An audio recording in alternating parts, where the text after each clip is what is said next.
आप सड़क पर कितना गंदा खेल सकते हैं? क्या एसआरएच की जितना गंदा खेल सकते हैं?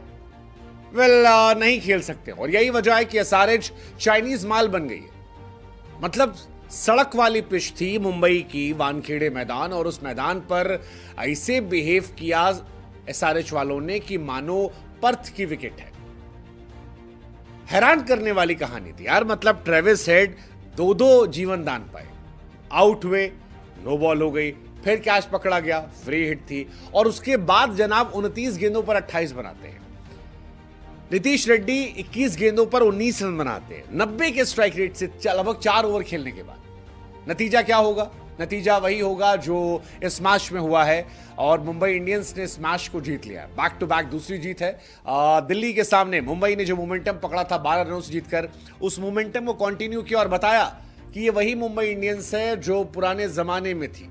वो मुंबई इंडियंस जो शुरुआत में हारती थी, फिर एक मैच में कुछ सरप्राइजिंग होता था, और उसके बाद मुंबई वक्त बदलती थी, जज्बात बदलती थी, हालात बदलती थी, और इस मैच में मुंबई ने वही किया। एक्चुअली में वक्त, जज्बात, हालात सब बदल दिए। ये बताया कि अगर आप मुंबई इंडियंस को इतना मौका दे दोगे टूर्नामेंट में वापस आने का, तो वो पटक कर आप पर चढ़ जाएगी और मॉन्स्टर बन जाएगी, और यही मुंबई ने किया। नंबर 1 टीम दिल्ली को पिछली बार हराया था, और इस मैच में उस हैदराबाद को हराया है जिसने 245 रन पंजाब के सामने बनाए थे। लेकिन वो सारे जिसने 245 पंजाब के सामने बनाए थे, वो मुंबई के सामने भीगी बिल्ली बन गई। मतलब ऐसा लग रहा था कि बैटिंग करना भूल गए। बुमराह के सामने 4 ओवर में 21 रन, बोल्ट के सामने 4 ओवर में 29 रन, विल जैक्स के सामने 3 ओवर में 14 रन, 2 विकेट। मतलब ऐसा लगा कि समझ ही नहीं आ रहा उन्हें क्या हो रहा है। ये मुंबई के सामने हैदराबाद पूरी तरह बेखबर है। ना उन्हें शुरुआत में दीपक चहर समझ में आए, ना उन्हें हार्दिक पांड्या समझ में आए, ना उन्हें बुमराह समझ में आए, ना उन्हें बोल्ट समझ में आए। नतीजा ये रहा कि गंदे से गंदा खेलते खेलते खेलते खेलते एसआरएच ने ये मैच गंवा दिया। वैसे एसआरएच ट्रूली डिजर्व की ये मैच वो हारते। मतलब 17 ओवर में एसआरएच के 113 रन थे। वो तो भला हो आखिर में क्लासन का, उसके बाद थोड़ा सा अनिकेत वर्मा और कमिंस का कि 2 छक्के मार के 162 पहुंचा दिया, वरना इस मैच में लड़ने लायक कुछ था ही नहीं। खत्म कर दिया था मैच, और उस खत्म करने का असर है कि मुंबई इंडियंस ने इस सीजन की तीसरी विन जो है वो दर्ज की है, और एसआरएच उन फुसकी टीमों में पहुंच गई है जो 5 मैच हार चुके हैं। मुझे लगता है कि एसआरएच अब बहुत मुश्किल है यहां से कमबैक करना, चाहे वो चेन्नई सुपर किंग्स हो, चाहे वो एसआरएच हो। इन टीमों का बहुत मुश्किल हो गया यहां से कमबैक करना, या फिर राजस्थान रॉयल्स।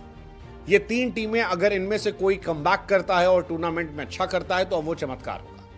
क्योंकि सनराइजर्स हैदराबाद यार, एक दिन चांद तक, दूसरे दिन शाम तक, एक दिन 300, दूसरे दिन 150 ना बने।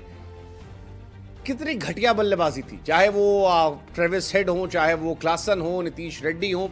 ऐसा लगा बल्लेबाजी करना आता ही नहीं है। वो फिर मैं कह रहा हूं, आखिरी के 18वां और 20वें ओवर में जो रन गया है, 18वें में 21 रन और 20वें में 22 रन, उस वजह से मैच थोड़ा सा बना। जिस पिच पर मुंबई के बल्लेबाज तानाशाही कर रहे थे, उस पिच पर एसआरएच के बल्लेबाज ऐसा लग रहा था घुटनों के बल रेंग रहे थे, रो रहे थे। रोती हुई बल्लेबाजी एसआरएच को देखकर हम माथा पकड़ रहे थे। ट्रेंट बोल्ट और जसप्रीत बुमराह ने मिलकर 8 ओवर में 50 रन दिए यार। क्या बेवकूफी है, क्या बेवकूफी। और इसी वजह से एसआरएच वो टीम है जो अभी भी अपने घर के बाहर एक भी जीत का इंतजार कर रही है। वो दिल्ली में आकर दिल्ली से हारी, कोलकाता जाकर कोलकाता से हारी, मुंबई जाकर मुंबई से हारी। वैसे रोहित के छक्के जो हैं वो 250 पहुंच गए हैं। वानखेड़े में रोहित ने 100 छक्के मार दिए, और ऐसे वो पहले खिलाड़ी हो गए हैं मुंबई इंडियंस के जिन्होंने ये कारनामा किया है। 250 छक्का मुंबई इंडियंस के लिए मारना और 100 छक्का वानखेड़े मारना, ये अपने आप में कमाल है। पहले मुंबई खिलाड़ी जिन्होंने किया है। बस लंबी पारियां वो खेलेंगे तो शायद चीजें बेहतर हो जाए। ये उनके साथ एक नहीं है, बट ठीक है। मुंबई के लिए रोहित शर्मा जो हैं फिलहाल हीरो बने हुए हैं और लगातार कर रहे हैं, लगातार बेहतर होते जा रहे हैं। इस मैच में बाकी सब डिसअपॉइंटमेंट था यार। मतलब मेरे लिए सबसे बड़ा डिसअपॉइंटमेंट इस मैच में ट्रेविस हेड थे, ईशान किशन थे। ईशान किशन को मौका मिला था, पहले मैच में उन्होंने शतक मारा था, उसके बाद भूल गए हैं बैटिंग करना। ईशान को हम लोग ईशान शानदार किशन कहते थे, अब ईशान फ्लॉप किशन हो गए, बिल्कुल रन नहीं बनते। ट्रेविस हेड, मैं क्या बताऊं यार, ट्रेविस हेड 69 बार ऐसा हुआ है जब 25 से उससे अधिक रन बनाए।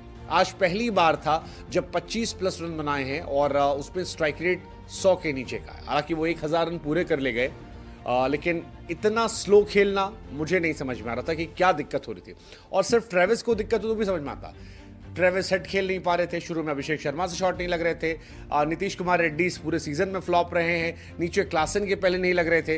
तो आई थिंक ये उनके लिए एक परेशानी का सबब है कि ऐसा क्यों हो रहा था।